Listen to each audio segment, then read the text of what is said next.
यो हो ट्रेडिङको भावनात्मक चक्र, इमोशनल साइकल। यदि तपाईँ ट्रेड गर्नुहुन्छ भने तपाईलाई यो थाहा हुनैपर्छ। हरेक ट्रेडर यो साइकोलोजिकल साइकलबाट गुज्रिन्छ। यसलाई जान्दा तपाईको अकाउन्ट र पैसा जोगिन्छ। यहाँ छन् 12 चरणहरू। स्टेज 1 अप्टिमिज्म, आशावाद। तपाईँ ट्रेडमा प्रवेश गर्नुहुन्छ, यो सफल हुन्छ। स्टेज 2 एक्साइटमेन्ट, उत्साह। ट्रेड नाफामा जान्छ, म त जिनियस हुँ। स्टेज 3 थ्रिल, रोमाञ्च। नाफा बढ्छ, तपाईँ जागिर छोड्ने सोच्नुहुन्छ। स्टेज 4 युफोरिया, अत्यधिक खुसी। नाफाको शिखर, आफूलाई अझै ठान्नुहुन्छ, यो खतराको क्षेत्र हो। स्टेज 5 एङ्जाइटी, चिन्ता, ट्रेड उल्टिन्छ, अब निस्कु कि। स्टेज 6 डिनायल, अस्वीकार। यो फर्किएर आउँछ, घाटामा भएको पोजिसन होल्ड गर्ने।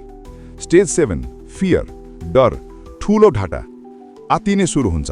स्टेज 8 डेस्परेसन, निराशा, घाटा कम गर्न थप पैसा हाल्ने, अर्थात् एभरेज डाउन।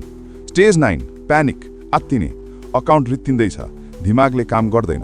स्टेज 10 क्यापिटुलेसन, आत्मसमर्पण, सबैभन्दा खराब मूल्यमा बेचेर बाहिर निस्कने। स्टेज 11 डिप्रेसन, अवसाद, म यो काममा लायक छैन। स्टेज 12 होप, आशा, सायद एकचोटि फेरि प्रयास गरौँ, र साइकल दोहोरिन्छ। प्रोफेसनल ट्रेडरहरू यो साइकल चिन्छन् र यसलाई तोड्न नियम बनाउँछन्। म पूर्ण ट्रेडिङ साइकोलोजी सिकाउँछु। PPL लाई फलो गर्नुहोस्। कमेन्ट गर्नुहोस् अहिले तपाईँ कुन चरणमा हुनुहुन्छ।